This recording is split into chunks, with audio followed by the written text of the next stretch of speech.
Hey, this is John. Let's Talk Native is now on Patreon. You can support the show by going to patreon.com/Let's Talk Native.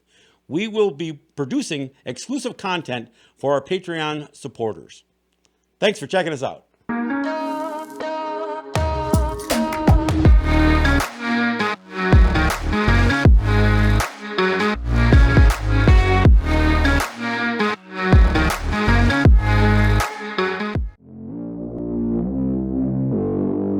Let's Talk Native is produced at the LTN Studios on the Cattaraugus territory of the Seneca Nation. We break all the rules for Native media by peeling back the layers of assimilation and indoctrination. No prayers, no buffalo speeches, and no spirituality shows. While this podcast does not provide a path to spiritual enlightenment, we do take a tough look at history, oppression, and our survival. We highlight the voices of Native activists, writers, poets, artists, thinkers, and musicians who are fighting for the rights of Indigenous people all over Turtle Island. We may step on a few toes through our examination of culture, art, politics, history, and identity. But the real goal here is to bring our people together by breaking down what separates us. In this moment of historical change and social justice, our voices matter now more than ever before. So, welcome to Let's Talk Native with John Kane. So, and welcome to the program, and thank you for joining me for the next hour. I'm going to talk about culture shock. Now, I know this was almost a trite expression a few years ago, but it's not something that's talked about as much anymore. And what I'm talking about kind of refers to what I've referred to in the past as the cognitive dissonance of assimilation. And that's a really complicated set of words, but the bottom line is that cognitive dissonance is this idea that your behavior doesn't match your core values. And when you're talking about assimilation, these are behaviors that are imposed upon people. Now, look, most people could say, well, that happens all the time. People have their behaviors adjusted by society and that kind of stuff.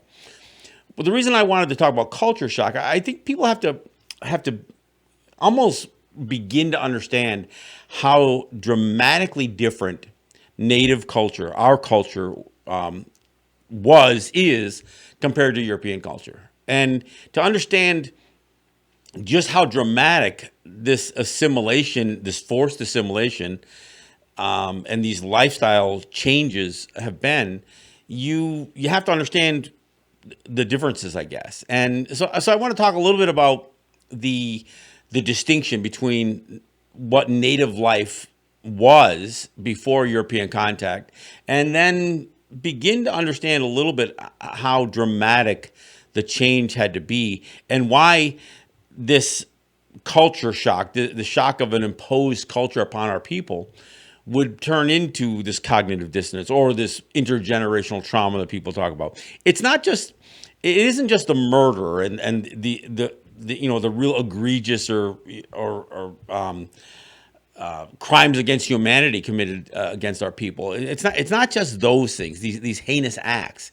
It's the whole change in our lives in general. Everything from confining us to one spot and reducing the lands that we were free as a distinct people within. So I want to talk about some of that. Let me start with the family. Look, in our culture, the reason we talk about the Haudenosaunee being a clan system is that our families were extended. It wasn't this concept of mom, dad, 2.5 children, 1 cat, 2 dogs, or whatever. It wasn't this American ideal of what a family was. Our families were extended. I mean, and they usually followed a mother's line, a matrilineal relationship. But again, it wasn't over-institutionalized, but our families were extended. The idea of a longhouse was that we had these long structures that entire families would live in. So Look, I know people say, yeah, well, we have our grandpa that lives with us, or we have, this family member that lives with us. But those are the exceptions to the rules. And to the extent that many cultures have had breakdowns in the families where grandparents are raising the children because, of single parenthood or whatever else, that's not the same thing as an extended family.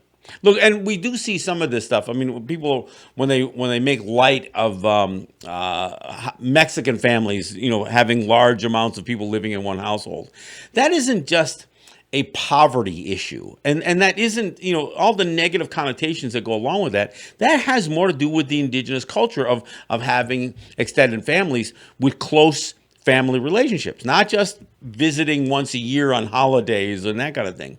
So the idea that our families were extended and the imposition of the nuclear family, what would become known as that, was a big change, and it caused a lot of separation anxiety.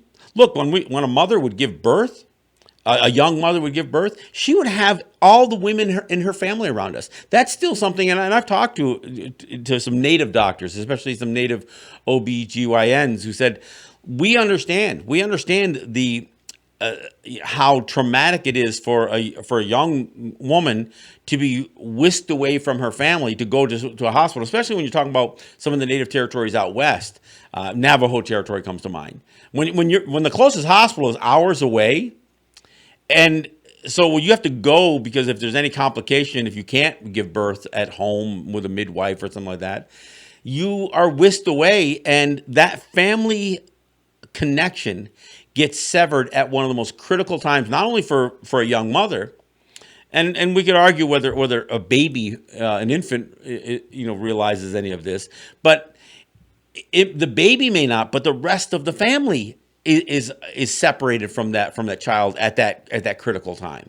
So this is a huge difference, and I'm not saying that all native cultures are exactly the same, but this notion that we could have a family that normally could consist of 20 or 30 people within a community, and reduce it down to mom, dad, and 2.5 children, a cat and a dog. I mean, that is what the expectation was, and in fact, the pressures were put on families so much to reduce this extended family notion, and I'll tell you why.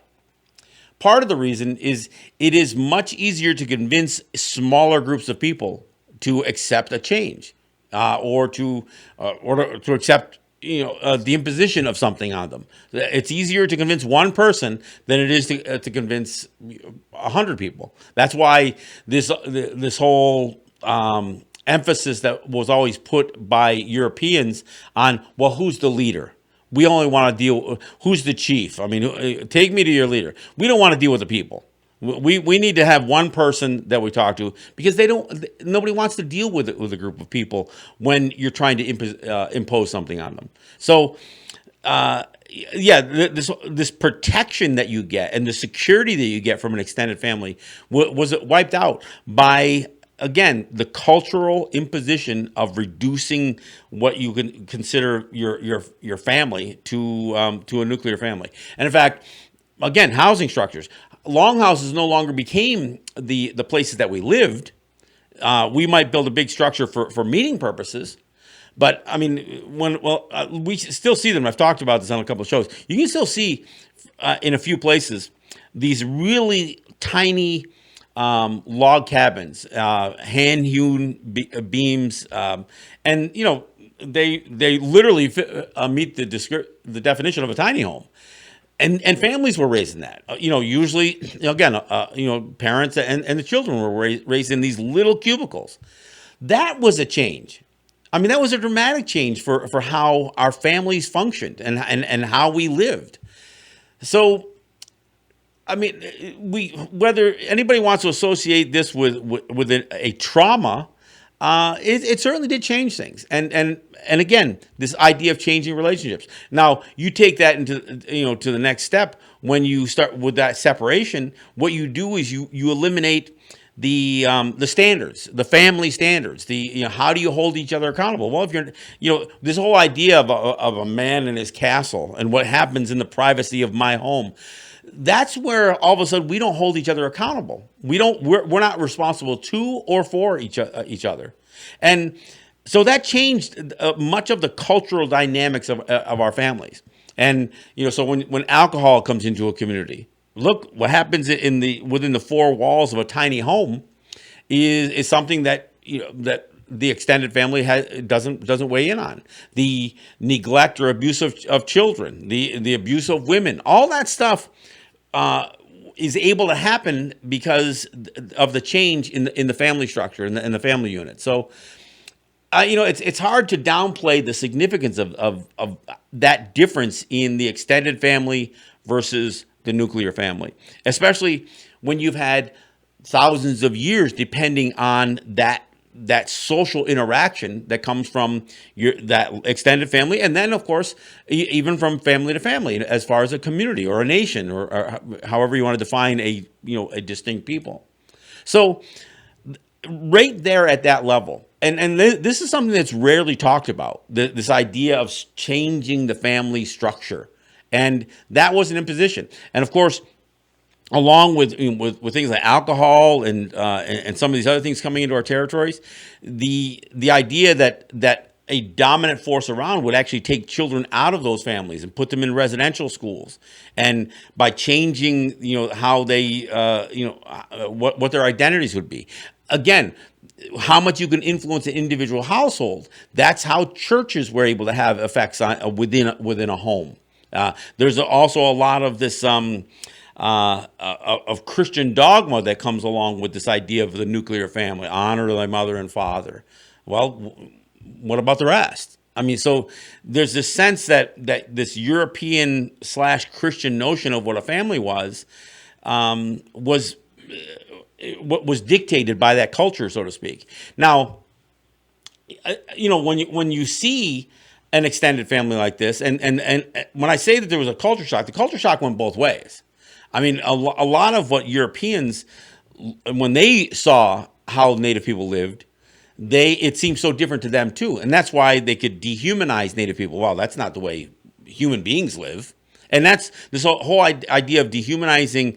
And when I say dehumanizing, let me be clear: this isn't just this idea of not recognizing somebody's humanity. It's the idea of looking at people and saying, I don't think that you meet our standard for what a human being is. So you could actually treat somebody differently because you don't think that they're fully human because they haven't reached your level or what you perceive as your level of civilization. So all of that stuff, fits in there. So, and I know that I come out of the gate talking so much about family because family is a critical part. Look, the Haudenosaunee, we talk about the clan system, but it's 49 families, 49 extended families that constitute the circle wampum of the Haudenosaunee. That's how important and how integral the notion of family was to our culture. And of course, to further emphasize the significance of family, we related ourselves to all of creation as again metaphorically as an extended family. We talked about the grandmother being the moon being our grandmother. We talk about the eldest brother being the sun. We talk about the winds in the four directions being our grandfathers. These are the way that we relate to the stars, our most distant relatives, our cousins, if we will. The animals, we refer to them as our relatives. So this idea of relationship is an integral part, an inherent part of our culture. And when that gets changed, and people start denying, saying, "Well, that's not true. You aren't related to such and such." And there's the animals, and then there's human beings, and the relationship between the two. And this is the imposed culture that was again the culture that was imposed upon us. So I know that I talked a lot about family, but and I'll probably come back to that not only today but in future shows, because it's an incredibly important part of who we were, and it was completely disrupted with this notion of the European standards for family and the nuclear family and the role of all that stuff. So again, I can't minimize the significance of it. Food. That's another place that is a dramatic difference. We were farmers. We grew food, but we were hunters and we were gatherers as well. We grew crops in a certain way that you know that allowed us a certain mobility, so to speak. Oftentimes we would summer in one area and winter in another area to take advantage of of climates that were more tolerable. That got stripped away. That got taken away. The idea of having our lands reduced to where this idea of being able to hunt and gather in larger areas. Look, you reduce the area, all of a sudden the natural resources become depleted. You don't have the same amount of wild vegetation that you can be a part. Yeah, you can still farm, and see that whole thing got shifted towards not just growing food, but the idea of domesticated animals that were much higher in fat content and that kind of thing, instead of the higher protein, lower fat content associated with wild game. So all of that stuff changed, and the idea that we would both have a significant land bases and good clean rivers to fish and that kind of stuff. All that stuff changed, and and it's not even that our lifestyles changed, but the migratory patterns of animals that we depended on, not only as food, but oftentimes we depended on certain signals and cues from nature that came from those animals, and all of those migratory patterns got disrupted. So that too adds to a significant cultural shift. Religion. There's a lot of new age belief that somehow Native people are so spiritual, and we hear it all the time, and there's like this affinity that a certain class of new age folks have towards trying to understand, and when I say try to understand, they don't really try to understand what our systems were, not our belief systems necessarily, because beliefs make it sound like it's still something that we just believe in, that we are faith based in some way, and we certainly weren't. But this notion that many people take is that our religion, you can compare our culture to other religious systems of religion, other faith-based. All the time we hear it all the time. Well, it's kind of like this. Well, no, look, there was almost a lot of pushback, especially from the Vatican, from time to time. Even recently, when I think about the movie Avatar, there was this pushback because in the film, nature was treated almost as a deity, as a god. And so this notion that you would get pushback from Christians to say you can't relegate nature as somehow the supreme authority, I guess, or it's the laws of God, not the laws of nature. So that becomes very, very problematic. And our belief system was based on our faith was in nature, and so it wasn't a blind faith. It wasn't a faith that. When people think about faith, they think about something that can't be proven. You take it and you believe it, but you build a belief system around something that is totally unprovable. And that's what Christianity, Judaism, Buddhism, or Islam. These are considered faith-based religions because at some point you have to believe that the creation, their Genesis model, or that there's a God, that there's a deity that has a design for all that stuff, and you have to believe that. There's no way to prove that. So our systems, which were not, and I don't want to call them religion, and I don't even want to call them belief systems, but the way we lived our lives was, again, we metaphorically described our relationships to everything. The earth was our mother. We when we referred to the power of creation, although we had stories where we might have said "Seguayo disu," he who created this, or he, but we didn't have this notion that there was a male creator or a female creator of all things, that there was somebody who had life all charted out. That wasn't our culture. That wasn't what we didn't believe that. What we took from nature was the cues and the lessons that we had. So our culture was really based on the interaction that we had with nature and with creation, not necessarily a creator.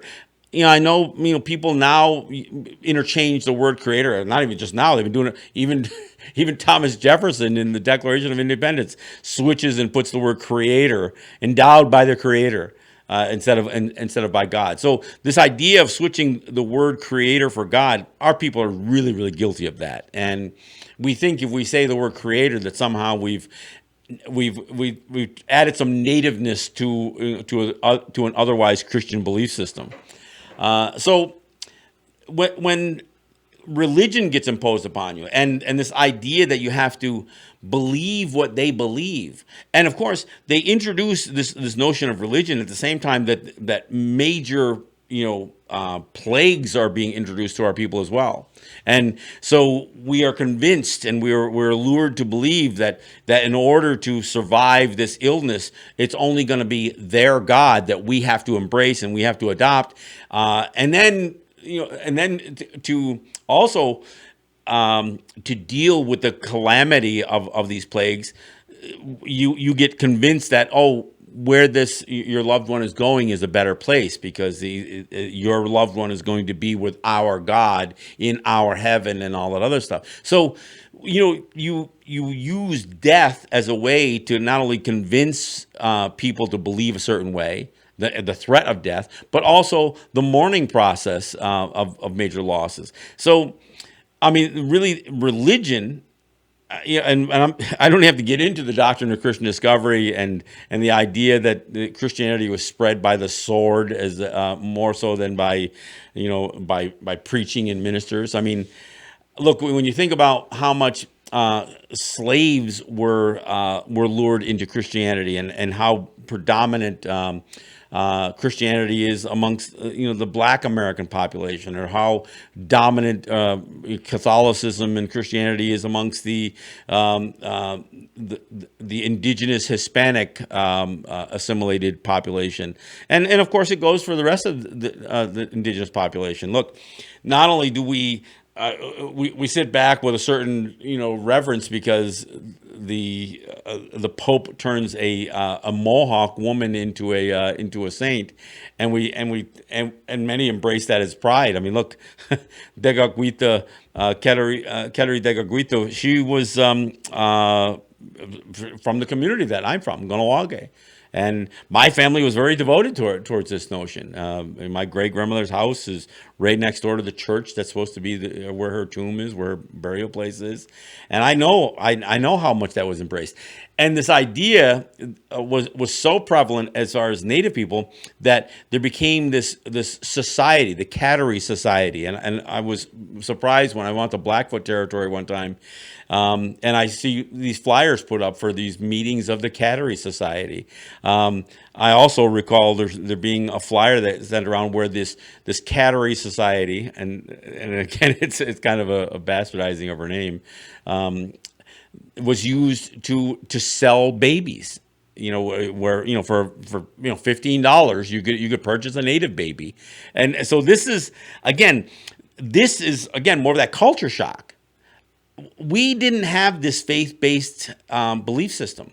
This and do understand that when our people first got introduced to some of this faith-based, it was really, really strict. I mean, we're talking about Puritanism. We're talking about the idea that people were beaten and so many other things would happen to people who behaved outside of the accepted parameters of this religious. I mean, there was fire and brimstone back then. It's not like Jesus loves you, like it's preached today.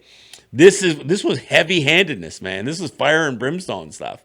So yeah, religion and how it was imposed on our people, the death associated with religion. It's an incredible. I mean, look, guys like I think Colonel Shivington, who was an ordained minister, in his military career, even as an ordained minister, he talked about that he was put on the earth to kill Indians. That's what his belief. He's the one who coined the phrase "nits make lice," which was to justify killing babies and killing children.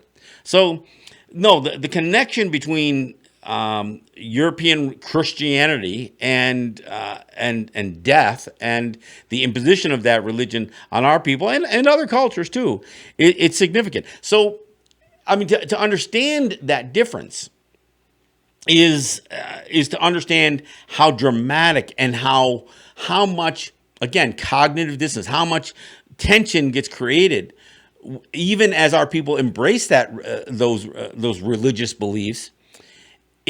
There's still an internal struggle that happens with people, because one of the things they have to do, and I know in Stephen Newcomb's film The Doctrine of Discovery, he talks about this with about how he interviewed Rivera in the film, and they talked about how Native people had to be convinced that everything they knew from their entire existence was wrong, and that it was satanic. To believe what we believed was considered a sin within the religion that was being imposed upon us.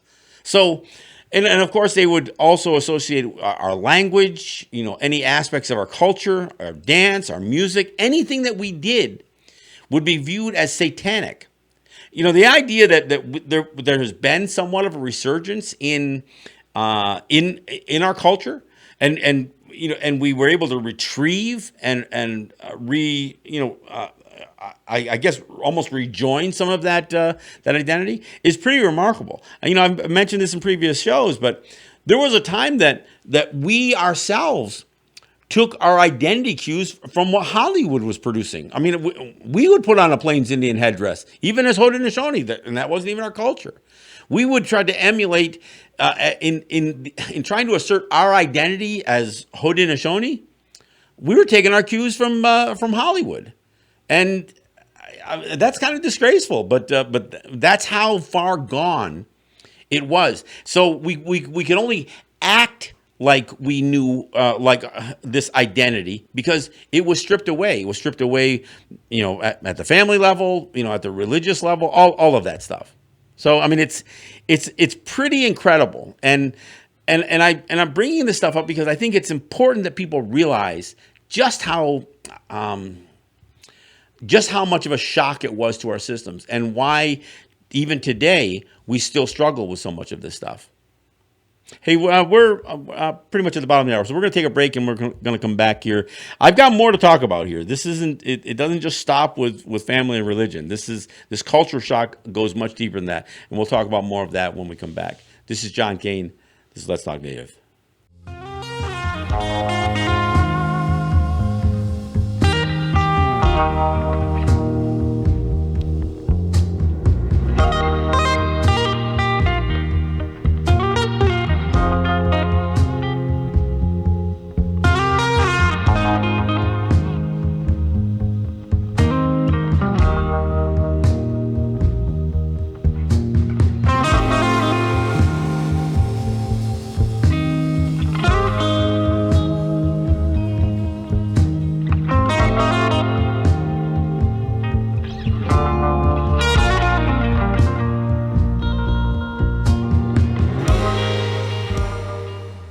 All right, thanks for coming back. This is John Kane, and this is Let's Talk Native. Hey, I want to remind people that if you're not subscribed to our YouTube channel, which is Let's Talk Native TV, you may be missing some content. And I also encourage you to subscribe to our podcasts. This way, you'll get notifications and you can listen to the programs when you're on the go, whether you're in the car or at home.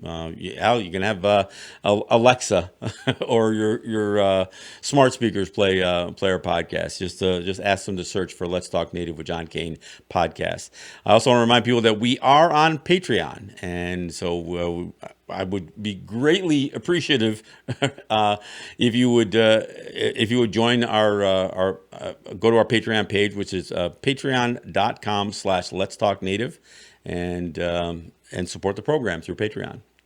All right, talking about some of the culture shock and some of the distinction and some of the problems that we become confronted with. And I'm not going to necessarily get into the medicine issue, although this idea that when illness would come to our territories, they would use religion, not just their idea of medicine, but they would use the idea of illness to promote the religion. But I will say, we had other issues associated with our lifestyle.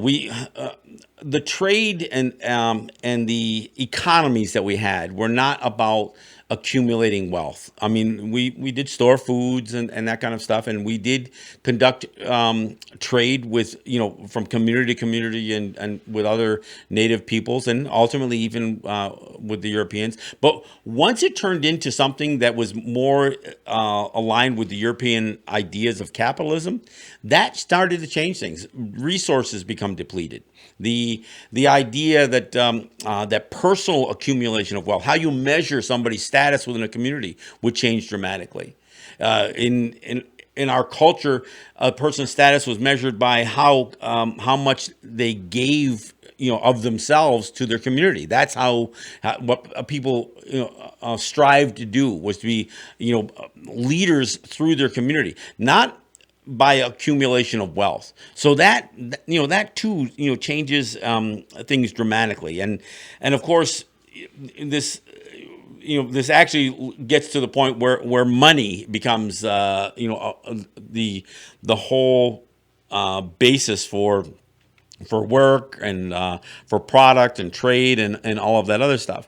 One of the things that I've got to also bring up when it comes to talking about money is this idea of how does a community generate capital or wealth. This idea of public finance. Look, we were not only always opposed to this notion of taxation, and this was a concept that was introduced by Europeans. In fact, arguably taxation was one of the reasons that the colonists claimed to be fighting for independence from Great Britain.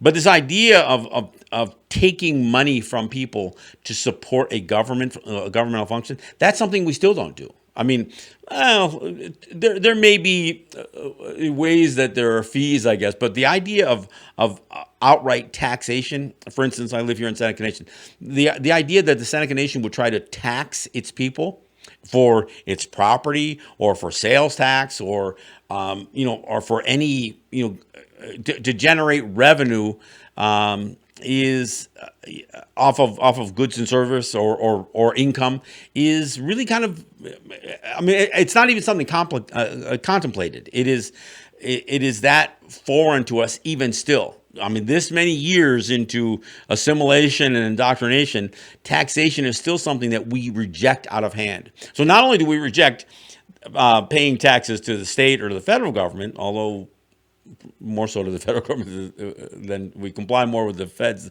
than with the state. So we not only push back against taxes being imposed on us by the outside, but we also refuse to accept the idea that even within our communities, it's not that we don't have the power to create a taxation. It's just that ideologically, it's something that we oppose. So the idea of trying to come up with means for public finance, the idea that we would have create institutions to solve problems or services or to pay our leaders, that's something that's relatively recent. And you know what? The first ideas of a funded government comes from outside funding. Commitments that the state or the federal government would make in monies that they owed to us for land cessions or whatever, would be turned into almost like acts of charity coming in to fund our tribal governments, as they call them. So that all of that is a culture shock, and that's why today these not only is this idea of a funded government something that it doesn't ever really set well within any of our territories, but the idea of elected governments, the idea that we would participate in elections. We don't participate very highly in elections. The Seneca Nation, they had an election just last week. It was the Seneca Party caucus, but most people realize that that's, almost tantamount to their national election.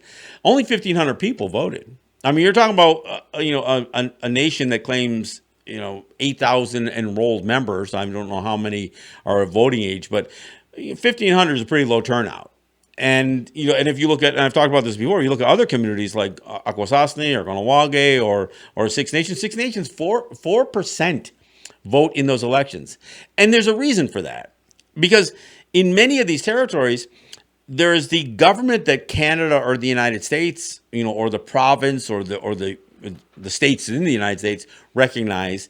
But then there's our some semblance of our traditional governments that still remain, whether it's a council or the clan system, or or the longhouse, whatever, however you want to frame it. I mean, I wish I could honestly say that there are good examples of where the Guyana or Goa, our original system of governance, that defines Haudenosaunee.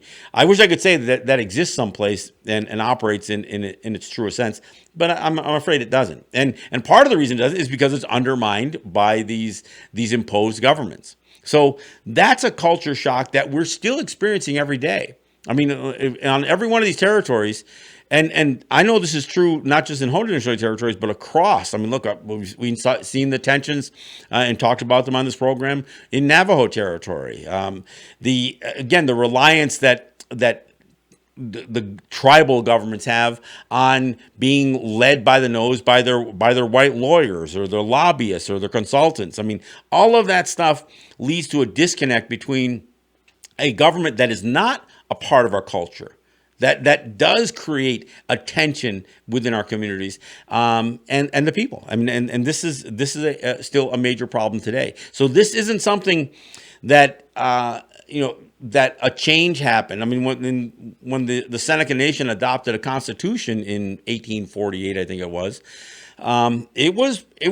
really embraced only by handfuls, of dozens of people. I've heard some places that said it was only 30 or 40 people that brought in a constitutional form of government into the Seneca territories. And like I said, while there is in many ways become a dependency on these elected systems in their functionality and the institutions that have been created by them and the outside governments, there's still a lot of resentment and a lot of rejection about the authority that these governments have. So that's something that is born out of a cultural shift, a cultural shock, as I say, that we still haven't reconciled and probably won't reconcile. And we're seeing in many communities where there's more of an attempt to return to some semblance of traditional values and governance, and trying to marginalize the dependency on this institutionalized governance that has been imposed on us from the outside. And so that's a major issue. Again, the idea of these institutions, and I'm not just talking about governance here. I'm talking about courts. I'm talking about police. I'm talking about services to families and that kind of stuff. This dependency on institutions is still something that doesn't always get embraced by Native people. And I don't mean just traditional people. Look, even people who adopted, Christian beliefs, or who served in the military, or who have demonstrated significant parts of their lives, have been changed by this assimilation and indoctrination. They still cling to some things that reject other elements of that indoctrination. This is, again, this is still is a part of that culture shock, that intergenerational trauma. And look, what came with all of this imposition are not only some very, very traumatic experiences, and I'm not just talking about the massacres or the diseases and the plagues that came through, but residential schools, the idea of losing control of certain aspects of our lives, having our lands swindled out from underneath us. All of that stuff has left us still reeling. Look, people say, well, that was 150 years ago, it was 200 years ago.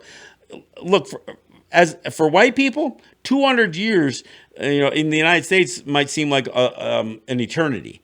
But when you do a timeline of native culture that dates back thousands and thousands and thousands of years, that 200 years is a blink of an eye. So when we say we still haven't adjusted, look, we haven't even adjusted physically to the change in our diets. I talked about food earlier.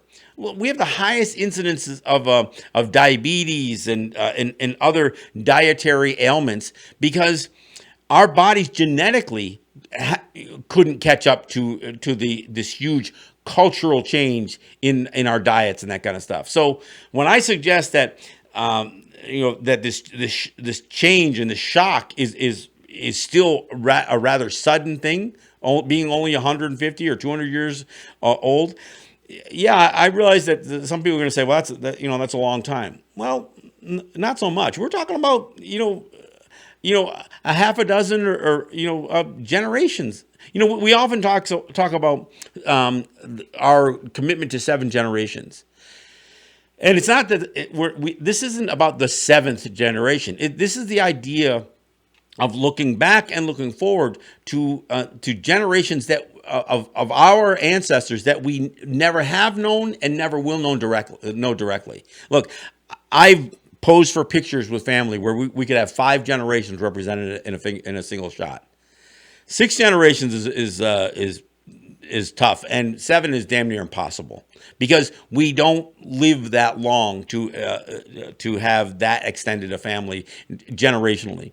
So when we try to make a commitment to the faces, our relatives that we will never see, that means that we can't wait. We have to alter our decisions. This is a significant part of our culture that, again, with the imposition of assimilation and indoctrination of the European mindset, one where we're not supposed to. I mean, the Christian belief system almost opposes this idea that you have a commitment to future generations that long. I mean, they are basically oppose each other. The idea of capitalism is based on how much money, what's your return on investment, how soon can you make your money back on a business proposition. It's always about almost immediate gratification, or where you can see in your lifetime the fruits of your labor.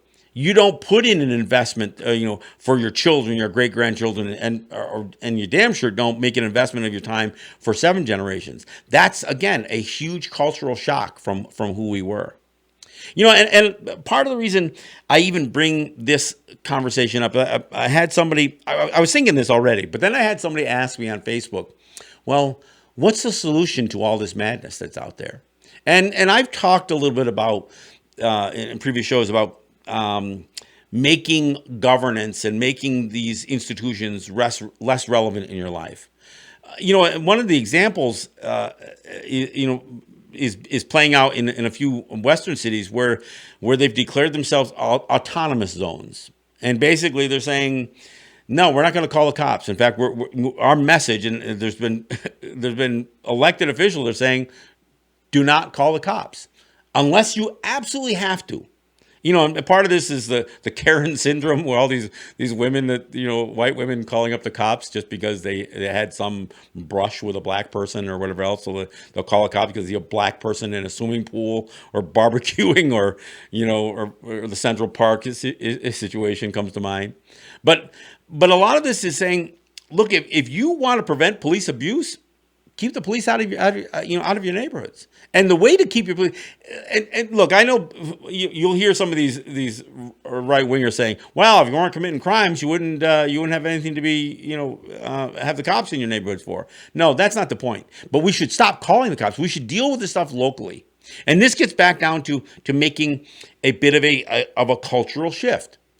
If we try to solve as many of our problems locally, at the family level first, and then locally, we can create or recreate this idea that problems can be resolved at the local level without the use of institutions, whether it's native institutions that emulate the outside, or whether it's outside institutions like the courts, like the cops, like CPS, like so many of these other things. There are ways that without this idea of rule of law, and I love this one. Oh yeah, the United States is a country that operates under rule of law. Well, that's not entirely true. I mean, it's in fact many of their laws are unjust. So rule of law does not necessarily has nothing to do with justice. In fact, it can be part of what causes the inequality, because the laws are skewed. So what do we do? Well,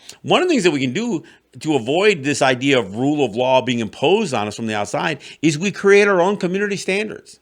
And those community standards can be affected by, or can have effect on everything from the drug problems to hell. When I think about some of these territories that wanted to limit the traffic coming through because of COVID-19, if we had higher community standards, if we recognized our extended families more and our role within not just a nation, but within a community, we could certainly have a significantly better response to things like a pandemic, but certainly when crime happens on a territory, like I said, the abuse that happens, domestic abuse. If we had higher standards at the family level and at the community level, we could put the pressures. Look, I'm not saying that we need to write off everybody who drinks a beer or who might have had a domestic disturbance, but if you don't do anything to bring them back in to responsibility, and we don't, if all you do is you call an outside authority and say, there, now you're in trouble with them. Well, you didn't do anything within a community to restore not just pride and dignity and responsibility. This ends up being a crime and punishment thing, not a community embrace thing. So, look, I don't know how. I honestly can't tell you how effective these autonomous zones have been. It's a relatively new thing for many of these communities, but the concept is not brand new. This is a part of bringing back some of the cultural values, at least from a Haudenosaunee or an indigenous people standpoint. So I think the whole idea that we as communities stop relying on the institutions so much. And start really, developing more responsibility to and for each other. That's something that any community, and native community or non-native community, like I said, these autonomous zones, these are happening in cities, not just in neighborhoods, and that's a much bigger challenge than look, if you got 20 houses in a group. Then those 20 families should have a relationship with each other. I understand the way housing has taken place on most native territories is unnatural. Whether it's a lottery system or somebody just gets, this is where you get to build your house. It's not grown out of a family expansion. So oftentimes you're thrust into a circumstance, and of course housing shortages make it even more difficult. Not just on territory but off territory. We don't get to choose our neighbors. We look at a place to live based usually what our neighbors are and the relationship we have with them. if we have any at all, that's secondary to other things that we look at in terms of a home, and that's unfortunate. But regardless of what your circumstance is, you can create the relationships that need to be created. So it's one of the ways that we can offset what I began talking about, this idea of culture shock, and this cognitive dissonance. There is the opportunity to bring, to return ourselves to a different understanding of our relationships, of our families, and of our communities, of our nations. And again, I'm not talking about a revolution. I'm just talking about things that we can do from a behavior standpoint. Again, cognitive dissonance is this idea that the behavior that we've adopted because of so many of assimilation and indoctrination is inconsistent with what we still retain as our core values, and those core values tied to our identity. Look, some of the things that we do simply just, it almost defies logic, because joining the military, for instance, a military that was responsible for murdering our own people, regardless of how long you want to put that back to, our relationship with the United States is not a pleasant history. There's almost no part of our relationship with the United States that is not born out of conflict. And yet we not only enlist ourselves, but we encourage our children to do this in the military service of a country that is an oppressive power throughout the whole world. So we do this for a number of reasons. Part of it is indoctrination. Part of it's the propaganda. Part of it is trying to reach some level of acceptance, even with our oppressors.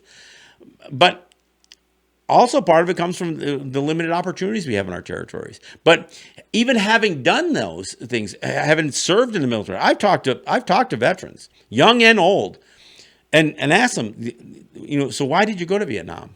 They don't know. And as they have in their later parts of their life reflected on what they did in the service of the United States and who they had to commit atrocities against, they struggle not just with PTSD, but again, this is still part of that cognitive dissonance. The idea that they've got to justify. And look, there's so much worship and embellishment and of heroism and that kind of stuff. The idea that we want to romanticize military service and even war. There's nothing romantic about killing people, and that's what military is for. I'm not suggesting anybody who's ever joined the military has personally or physically taken a life, but whether you're one of several hundred or 1,000 on an aircraft carrier that takes lives, then you still were part of that. So and again, I don't want to dwell just on military service. I know a lot of people have a lot of indifference about all of that, but it's an example. Much of the what veterans experience after their service is this idea that they've got to somehow be reacculturated back to their communities. Well, that's even a bigger challenge when people return to Native communities. So, this is that's a specific example of even within American cultures the struggles. But you take that and you compound it by the culture shock that our people go through because of assimilation and indoctrination, and it's even worse. So again, I think to understand why we struggle and why we resist assimilation, and maybe resist it more today than we did maybe even a generation ago, is because we can now acknowledge how bad that assimilation has violated our core identities, our core values, and why this behavior that has been imposed upon us in terms of the expectation of our behavior doesn't match who we are as Native people. This is and this is going to continue to be a problem. Because there's only two ways to solve cultural or cognitive dissonance. That's either to abandon your values or change your behavior. And we know the behavior that we see all around us in the American culture is it's not conducive to peace. It is becoming more and more violent on a daily basis. Now, how do you respond to that violence? Well, there does have to be pushback, but if you don't have some philosophy associated with what you're pushing for, not just what you're pushing against, then you can find yourself in a perpetual state of conflict. But if you're trying to push towards something that changes your behavior to match your core values, that's the solution to the problem. Change your behavior to match your core values, regardless of what the pressures are from the outside.